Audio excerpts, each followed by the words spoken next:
Meu nome é Rodrigo Cardoso. Há mais de uma década trabalho como palestrante e conferencista. Sou também autor de 4 livros na área de motivação, sucesso e desenvolvimento pessoal. Hoje eu estou aqui para dar continuidade a este treinamento em vídeo sobre oratória. Apresentarei a você 4 dos 7 passos importantes para serem utilizados durante a sua apresentação. Além das técnicas e ferramentas avançadas da comunicação, como, por exemplo, a linguagem corporal, rapport e mapas mentais. Acompanhe atentamente todas as orientações e dicas e comprove na prática os inúmeros benefícios da arte de falar em público.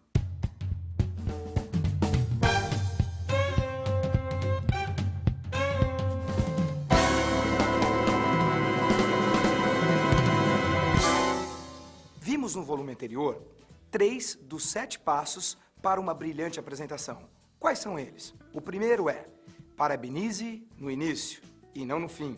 No final você agradece. Lembra disso? O segundo passo: relaxe e tenha confiança. Quando você domina o assunto, você tem confiança de que vai conquistar a plateia até o final da sua apresentação. E o terceiro passo: avalie a fisiologia, a expressão corporal das pessoas que estão te assistindo. Para iniciar este volume, eu vou começar falando do 4º passo do que fazer durante a sua apresentação.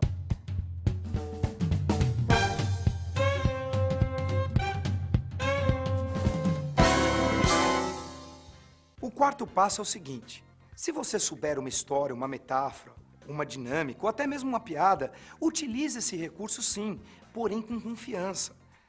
Uma metáfora interessante para valorizar o seu tempo e o tempo de quem está assistindo é a metáfora do mestre, do aluno e do machado. Talvez você conheça essa história. Uma vez, dando uma palestra para um grupo de executivos, eu percebi que eles estavam tanto quanto inquietos. Me pareceu que eles estavam achando que estavam perdendo tempo. Eu resolvi começar a palestra com essa historinha para mostrar para eles que muitas vezes, quando nós estamos sentados e parados, não estamos perdendo tempo. Você que está assistindo este DVD, este vídeo agora, não está perdendo tempo. Pelo contrário, você está investindo no seu futuro. A história conta o seguinte: que em um vilarejo distante havia um mestre que ensinava seu aprendiz como cortar lenha. Todos os dias eles acordavam cedo, cada um com seu machado, para cortar as árvores da floresta. O mestre ensinava ao seu aprendiz todas as técnicas de como cortar árvore, o melhor ângulo de impacto, a melhor pressão exercida, toda a segurança, o melhor posicionamento para o ato da queda da árvore, enfim, tudo o que ele sabia foi passado para o seu aprendiz. Um certo dia, o aprendiz percebeu que era mais jovem, tinha mais energia e acreditava que realmente podia ser melhor que o seu mestre. Então, ele lançou um desafio e propôs ao seu mestre uma competição de um dia inteiro cortando árvores. E ele ainda foi mais longe, apostou que poderia vencê-lo. O mestre aceitou o desafio. Aquele que cortasse o maior número de árvores venceria. 2 grandes regiões foram selecionadas para os participantes. No dia do evento, toda a população local estava presente. Foi montada uma arquibancada para a grande prova. Os juízes estavam posicionados e na primeira hora da manhã, um estrondo de um tiro se fez ecoar, dando início ao grande evento. O aprendiz pegou o seu machado e começou a cortar a primeira árvore. Prá, prá, e com toda a sua energia ele passou para a segunda, para a terceira, estava derrubando uma árvore atrás da outra. Perto do intervalo, mais ou menos no almoço, o aprendiz olhou para o mestre e percebeu que ele estava sentado, descansando, numa sombra de uma árvore. Ele pensou consigo mesmo: "Ih, o mestre já está velho, está fora de forma, essa prova vai ser moleza." Após o almoço, o aprendiz, com toda a fugacidade, começou a derrubar novamente as árvores. Pá, pá. Ele gritava: "Madeira!" Teve um momento que ele olhou para o mestre de novo e o mestre estava sentado. O aprendiz continuou a cortar as árvores. O sol estava quase se pondo quando os juízes anunciaram o final da prova. Iniciou-se então a contagem das árvores para constatar o vencedor. Chegado o grande momento, o organizador do evento levantou e anunciou: "O aprendiz derrubou neste dia 43 árvores e o mestre alcançou a marca de 45 árvores. Portanto, o mestre é o vencedor." A população começou a aplaudir quando o aprendiz, indignado, Ele foi em direção ao seu mestre questioná-lo. Ele disse: é impossível! Eu estava cortando uma árvore após a outra, e todas as vezes em que eu olhava para o senhor estava sentado, descansando. Como o senhor cortou mais árvores do que eu? E o mestre então respondeu: é simples, meu filho. Quando você me via sentado, eu não estava descansando, e sim afiando o meu machado. Você perdeu, pois foi com tanta sede ao pote que esqueceu simplesmente de afiar o seu machado. Na vida, nós precisamos avaliar nossos resultados. E se os resultados não estão sendo alcançados, não devemos continuar fazendo sempre as mesmas coisas. Precisamos afiar nossos machados.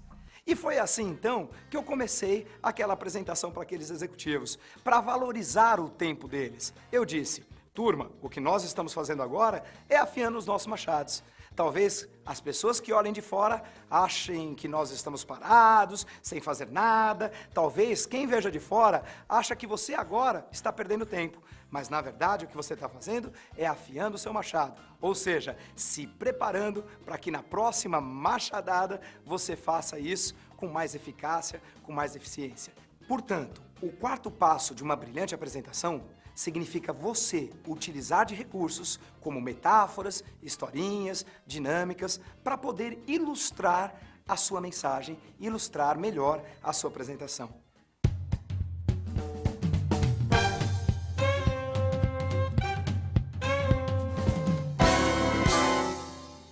Isso mesmo, instigue o público, faça perguntas, convide a plateia para participar com você.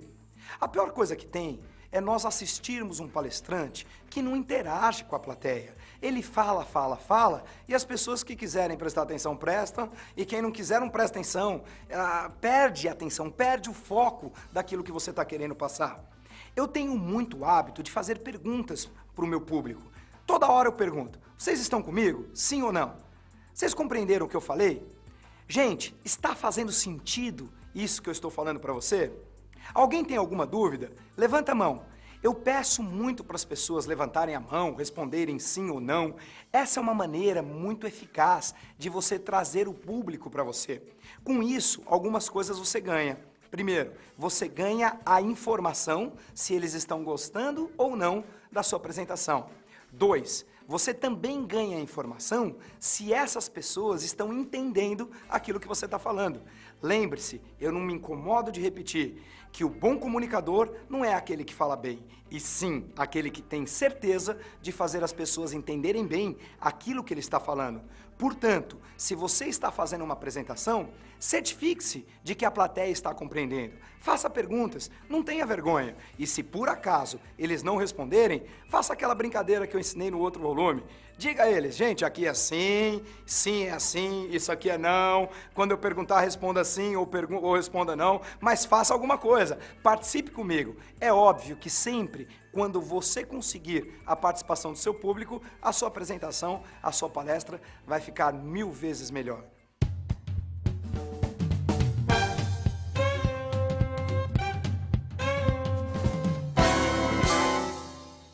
Se for conveniente, conte algo pessoal, algo que aconteceu com você no passado ou recentemente. Porém, essa técnica, ela deve ser usada com cautela. Por quê? Se você ficar falando muito sobre você, vai ficar chato, vai ficar parecendo que você está sendo arrogante, prepotente.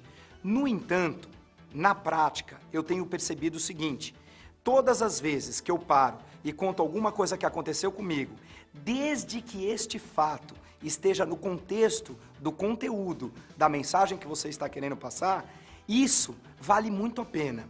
A plateia para, o silêncio acaba tomando conta de todos, eles começam a prestar muita atenção no que você está falando. Sabe por quê?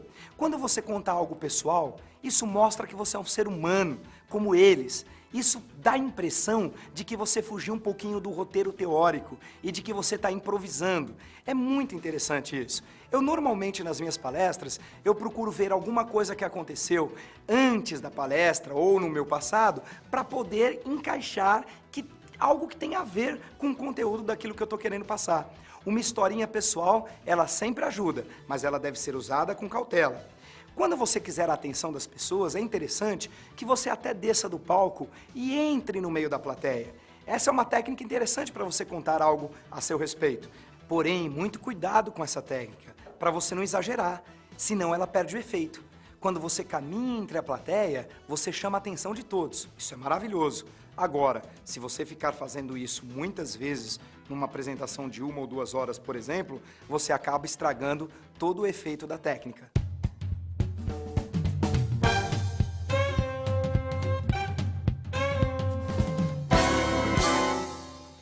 Isso mesmo.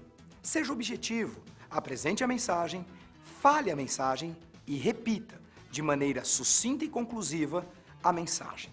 Você já deve ter percebido que durante esse DVD, durante a coleção que nós estamos proporcionando para você, nós estamos enumerando passos. Didaticamente, isso é maravilhoso.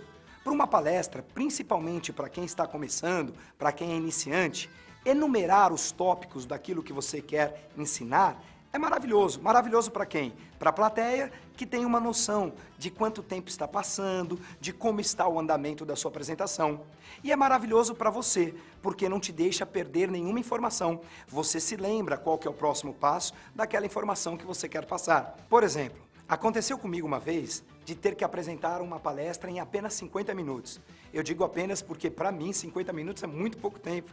Imagina, eu gosto de falar um dia inteiro, levo 20 minutos só para dar bom dia, então 50 minutos era muito apertado. O que eu fiz para ser bem objetivo? Eu nominei a palestra de os 5 pilares para o sucesso. Pilar número 1, tem atitude. Pilar número 2, e assim foi. Com isso, todo mundo ganha. Me ajudou a ser mais rápido, mais objetivo e a plateia adorou. Eu estava fazendo um treinamento, essa palestra para cerca de 1.500 pessoas, num congresso de vendas, tinham 8 palestrantes e eu fui convidado para encerrar esse evento. Como cada palestrante atrasou um pouquinho, a minha palestra, a minha apresentação ficou muito reduzida. E com o tal dos 5 pilares para o sucesso, ficou muito mais fácil eu conduzir minha apresentação.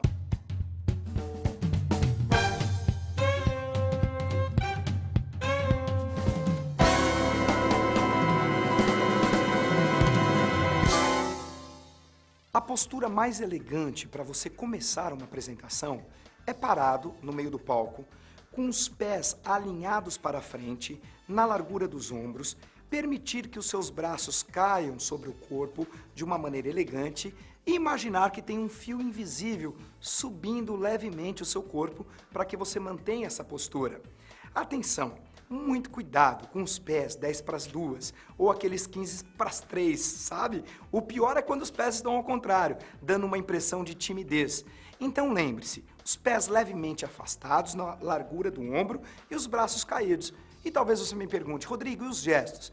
Dos gestos nós vamos falar mais daqui a pouquinho. De qualquer maneira, quando você começa uma apresentação assim, eles começam a sair naturalmente. À medida em que você vai falando, os gestos vão saindo. Lembre-se, essa é uma maneira elegante, uma postura corporal elegante para iniciar a sua apresentação.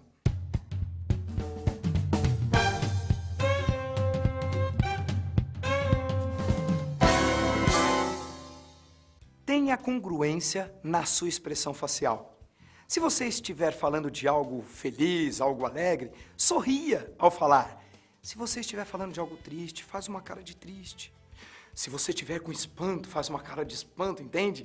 Nos meus treinamentos, a gente faz em duplas, dinâmicas, de um fazer careta para o outro. Para quê? Para que as pessoas possam treinar, aprimorar a sua expressão facial. A sua expressão facial, o seu rosto, ele deve estar congruente, ele deve transmitir a mensagem que você está passando. Não adianta falar de alguma coisa triste rindo e nem de alguma coisa feliz com cara de tristeza, ok? Então, use e abuse da sua expressão facial, como eu já disse anteriormente. Mas tome cuidado para que a sua expressão facial esteja de acordo com a ideia que você está transmitindo. E o mais importante, ela deve estar congruente com o seu corpo. O corpo e o rosto devem estar falando a mesma coisa, combinado? Não pode, por exemplo, acordar de manhã e olhar no espelho e falar assim: hoje é um dia maravilhoso, eu nasci para vencer, eu sou um vencedor, com essa cara de tristeza. Você tem que transmitir aquilo que você quer falar para as pessoas, principalmente para você no seu dia a dia. Aprenda, treine, pratique, isso vai te ajudar muito.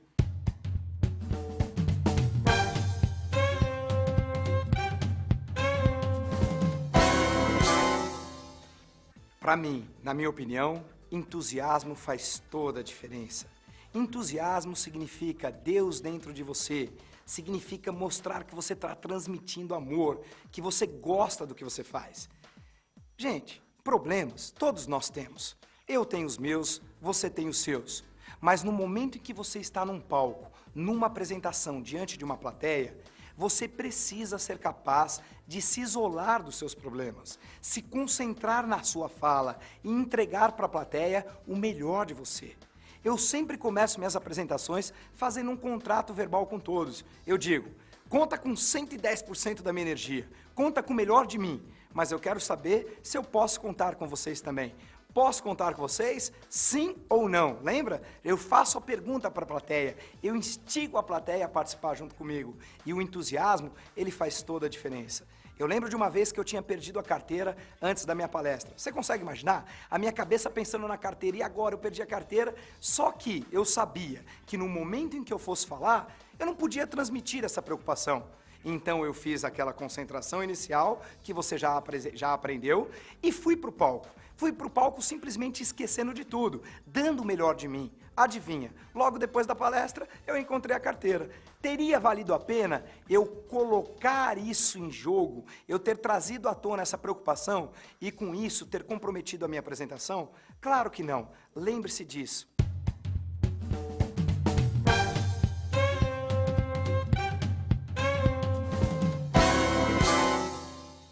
Muito cuidado com seus gestos. Eles denunciam aquilo que você está pensando.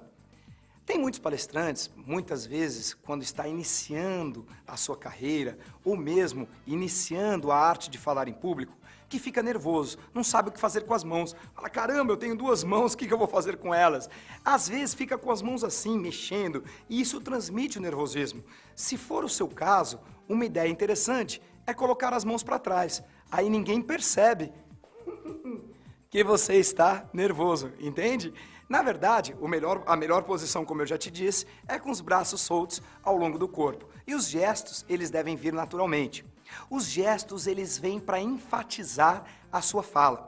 Se você vai falar sobre força, reforçar, faz um gesto de força. Se você vai fazer alguma contagem, conta aqui, ó, número 1, número 2, passo 3, passo 4. Os gestos ajudam muito. Agora, cuidado. Existem gestos obscenos que devem ser evitados. Imagine se eu começo uma palestra dizendo assim, atenção, eu tenho uma informação importante para introduzir nesse momento. Ninguém vai gostar disso, ok? Então cuidado com os gestos obscenos. Ou então, o dedo em riste. O dedo em riste é um gesto perigoso. Eu vejo muitos palestrantes apontando para a plateia. Cuidado.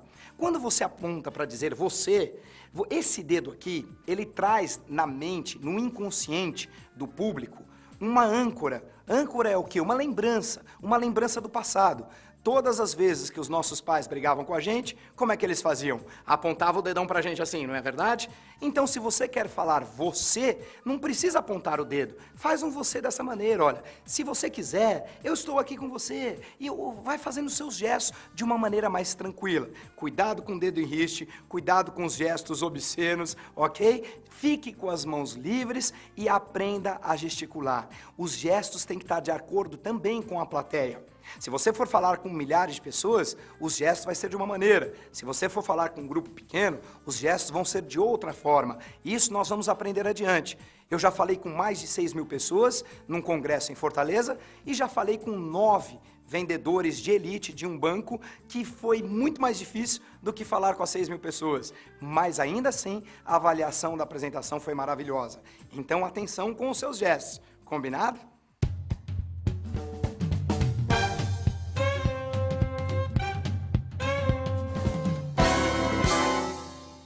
Essa é uma dica muito importante.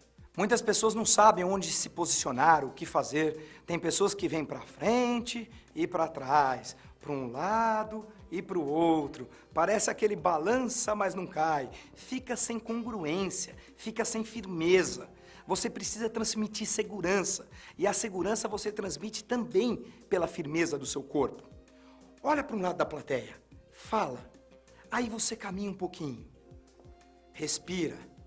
Olha para o outro lado, fala, conclui a sua mensagem, a sua informação. Aí você caminha mais um pouco. Lembra que eu disse para você que de vez em quando você pode até entrar no meio do público para transmitir uma mensagem mais importante, para chamar a atenção deles? Utilize o posicionamento do palco. Movimente-se para que todos percebam que você está dando atenção, que você não está deixando ninguém da plateia de fora da sua apresentação.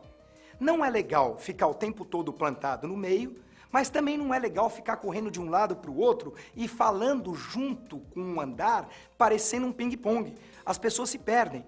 O ideal é que você tenha segurança, que você utilize a respiração e o caminhar. Caminhe pelo palco, mas com congruência. Termine conclua um raciocínio. Muda de ângulo. Caminhe mais um pouco. Para. Usa o tom de voz, que inclusive é o nosso próximo tópico. E aí, você conclui de novo o raciocínio. Olha para outra pessoa. Isso é importante. Isso faz toda a diferença. Cuidado.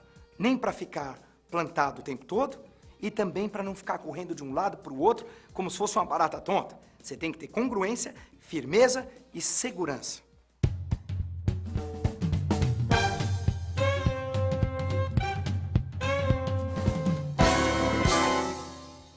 Se tem uma coisa que deixa qualquer plateia com sono, é você falar no mesmo tom de voz o tempo todo, uma apresentação monotônica, sem variar a velocidade. Se eu continuar falando assim, até eu vou dormir, você também vai dormir. Ninguém aguenta isso.